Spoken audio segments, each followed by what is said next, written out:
Christmas மற்றும் குடியரசு தினத்திற்கு இடையே உள்ள நாட்களை காண்கன்னு சொல்லியிருக்காங்க. இப்போ நமக்கு கிறிஸ்துமஸ் எப்போ டிசம்பர் 25 டு குடியரசு தினம் வந்து ஜனவரி 26 இதுக்கு இடையில எத்தனை நாட்கள் இருக்குன்னு தான் கேட்டிருக்காங்க. இப்போ டிசம்பர் மந்த்ல மொத்தம் எத்தனை நாட்கள்? 31 நாட்கள்.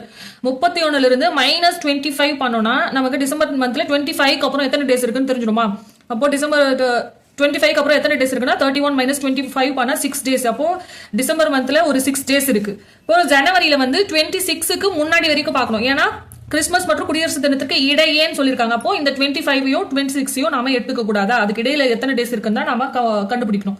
இப்போ ஜனவரியில 26க்கு முன்னாடினா எத்தனை நாள் இருக்கும்? 1 to 25. அப்போ ஜனவரி மந்த்ல மொத்தம் எத்தனை டேஸ் இருக்கும்? டிசம்பர்ல வந்து 6 டேஸ் இருக்கு, ஜனவரியில வந்து 25 டேஸ் இருக்குமா? அப்போ மொத்த நாட்கள் எத்தனை? 25 + 6 ஆட் பண்ணா நமக்கு என்ன கிடைக்கும்? 31. அப்போ கிறிஸ்துமஸ் மற்றும் குடியரசு தினத்திற்கு இடையே உள்ள நாட்கள் மொத்தம் எத்தனைனா 31. இதுக்கான ஆன்சர் வந்து ஆப்ஷன் டி 31.